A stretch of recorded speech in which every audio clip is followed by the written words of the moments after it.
Forget the net worth screenshots for a second. In K-pop, the richest singers aren't always the ones with the loudest comebacks or the most trending fan cams. The real top tier is built on something colder: money engines that keep running even when the artist is silent. Today's top 3 richest K-pop singers, and the 3 most financially dangerous playstyles, are G-Dragon, PSY, and IU, Ji-eun. But this isn't a ranking video, it's a blueprint video. Because these 3 didn't get rich the same way, and that's what makes the comparison addictive. G-Dragon is the catalog plus aura model, the kind of artist whose name is a luxury signal, and whose creative fingerprints can keep paying long after the stage lights go off. PSY is the one-moment, permanent leverage model, a global shockwave that didn't just go viral, it became a business advantage that still echoes years later. IU is the all-terrain empire model, music, acting, endorsements, and public trust stacked so cleanly that her brand value behaves like a stable asset. So the real question isn't who has the biggest number. It's who built the smartest system to print money in K-entertainment. Let's open the first file. The name that K-pop treats like a crown, G-Dragon. G-Dragon's wealth story is the type that scares other artists, because it's built on something you can't fake: ownership of creativity. You can buy ads, you can buy styling, you can buy a comeback budget, but you can't buy the thing that keeps paying when you're asleep: royalties. And G-Dragon is one of the rare K-pop idols who isn't just a performer on songs, he's a maker of them. That difference changes everything financially, because being the writer-producer means the money doesn't stop when the promotion cycle ends. The money continues whenever the music is streamed, performed, licensed, or reused. A widely cited marker of that creative footprint is his catalog size. The Wikipedia list of songs written by G-Dragon notes that, as of August 2025, the Korea Music Copyright Association, KOMCA, has 181 songs listed under his name. That's not a flex for fan arguments. It's a business engine. Because every credit is a tiny pipeline that can keep paying over time. And then there's the part people underestimate. G-Dragon's aura is a luxury signal. Some artists are famous. G-Dragon is coded. He doesn't just wear fashion. He changes what looks expensive to the public. That kind of influence is hard to measure with charts, but brands understand it instantly. When you become the tastemaker, you don't need to chase trends. Trends come to you. The G-Dragon money model, why it's so powerful. Think of his wealth as 2 layers running at the same time. Layer 1. The catalog engine.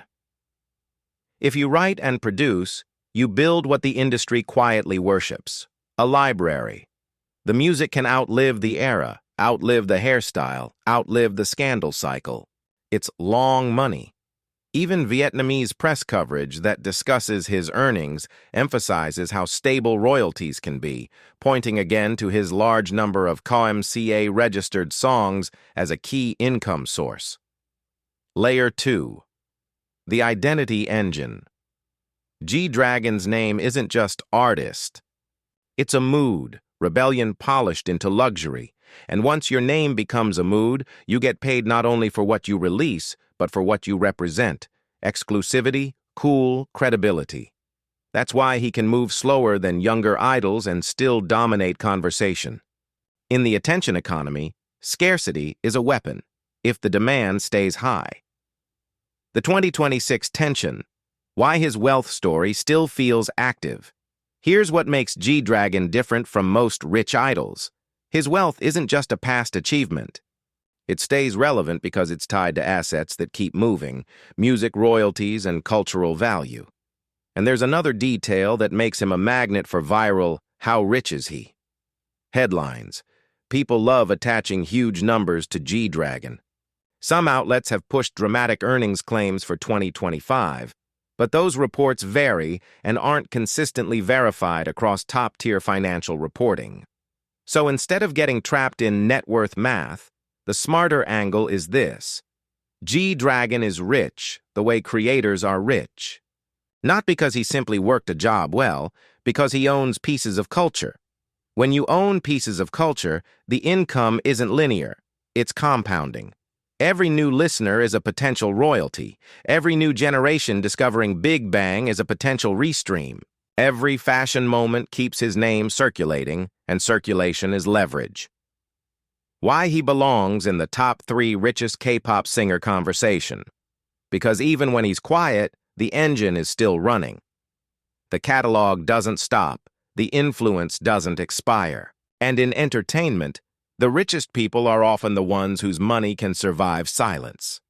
Now we shift to a completely different kind of rich. Because if G-Dragon is royalties plus aura, then PSY is one global shockwave turned into permanent leverage. The man who proved you can go viral and then build a business empire from the aftershock. PSY's wealth story is the one most people misunderstand, because they think it starts and ends with one sentence. Gangnam Style made him rich. That's only half true. Gangnam Style made him impossible to ignore. And then PSY did the part most viral artists fail to do.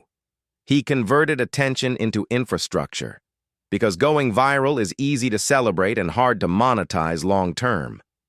Viral fame is like fireworks, bright, loud, gone fast, unless you build something that keeps earning after the boom fades. PSY built that something, the PSY money model, moment, leverage, ecosystem. PSY's financial engine isn't just streaming checks or old YouTube views, it's leverage. That global moment gave him a permanent advantage. He became recognizable outside Korea, which is rare. He became brand-safe funny in a way that travels across languages. He became a reference point in pop culture, meaning he can re-enter the conversation anytime. And when you have that kind of recognition, you can negotiate differently. You're not begging for opportunities, you're choosing them. Then PSY made the smartest pivot. He stopped acting like an artist who got lucky and started operating like an executive who understands the market. Instead of only chasing his own releases, he moved into building a platform, signing talent, producing, shaping careers, and turning his personal brand into a company asset. That's the difference between rich for a moment and rich for decades. Why his wealth feels quiet now, but is actually stronger. Here's the cold truth. The richest people in entertainment are often the ones who stop being the main performer and start being the owner of the pipeline. PSY's pipeline includes music rights that keep paying, production influence that keeps him relevant, and the ability to profit from more than one artist's success. That's why his money story is so different from G-Dragon's. G-Dragon in creator ownership, catalog plus aura. PSY in business leverage, global moment plus company power. PSY's brand also has a unique superpower. He can disappear from the spotlight and still remain famous enough to monetize. When he returns with a project, it feels like an event, not a comeback attempt. That's the benefit of being globally imprinted. People remember you instantly. Why PSY belongs in a richest K-pop singer top 3. Because PSY isn't just earning like a singer. He's earning like a media operator. He represents the rare K-pop path where a single cultural earthquake becomes a long-term business advantage, an engine that keeps running even when he's not chasing charts every season. And now we move to the third kind of rich, the most stable and arguably the most powerful in Korea's entertainment ecosystem. Because if G-Dragon is creator wealth and PSY is leverage wealth, IU is all-terrain empire wealth, music plus acting plus endorsements plus public trust stacked into one brand that almost never cracks. IU's wealth story doesn't feel flashy. It feels inevitable. Because IU isn't rich like a shock headline. She's rich like a stable asset, the kind of name that keeps earning because it's trusted in every lane she touches. In Korea, there are celebrities who are famous and celebrities who are safe. IU is both, and that combination is basically a money printer. The IU money model. Multi-lane dominance. IU isn't only a singer, she's a full entertainment ecosystem. Music that charts and stays remembered. Acting that upgrades her cultural status beyond idol fame. Endorsements that multiply because brands trust her image. Public goodwill that protects her long-term value. Most stars have one main income stream and a few side streams. IU has multiple main streams, and they reinforce each other. Acting brings new audiences to the music. Music keeps her emotionally attached to the public. Endorsements benefit from both. That's why IU's wealth is scary. It doesn't rely on one hit era. It relies on consistency across industries. Why IU is the cleanest kind of rich. Here's the key difference. IU's brand rarely triggers public fatigue. She's not a constant controversy magnet. She doesn't need shock to stay visible. She stays relevant because her projects feel quality and her image feels dependable. And in the Korean ad market, dependable is money. Brands don't just pay for popularity, they pay for risk reduction.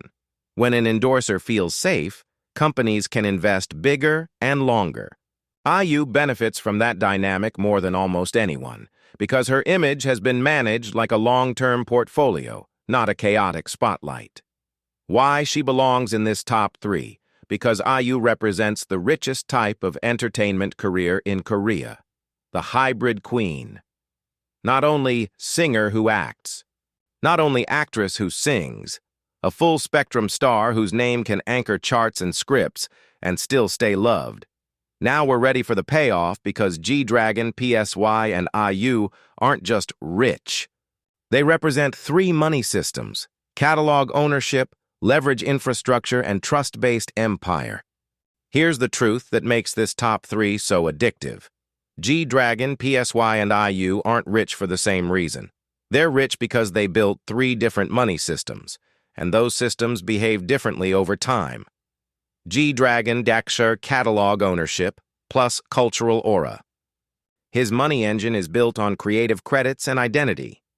Having a large songwriting producing catalog, with Comkie credits frequently cited, Wikipedia notes 181 songs listed under his name as of Aug 2025, turns music into long money, royalties that can keep paying without constant releases. Add his fashion tastemaker aura, and you get a rare combo: income from music plus leverage from cultural influence. PSY, viral shockwave, business leverage. PSY's engine is conversion. He took global recognition and turned it into something that outlives trends: infrastructure.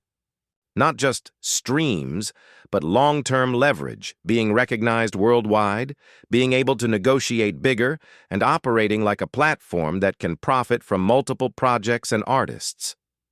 His wealth story is the blueprint for turning one moment into a lifetime advantage.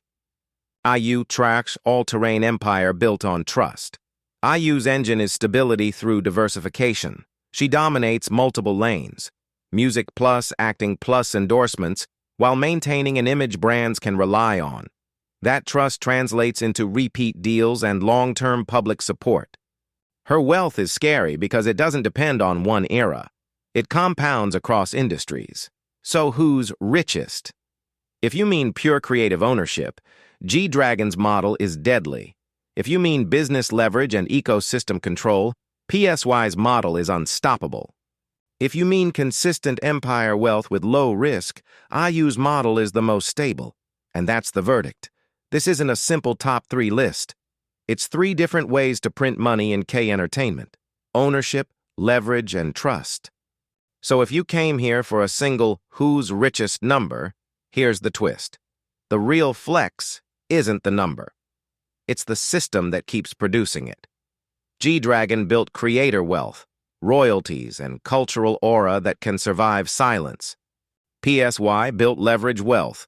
One global moment turned into long-term business advantage. IU built empire wealth. Music, acting, endorsements, and public trust stacked into a stable machine.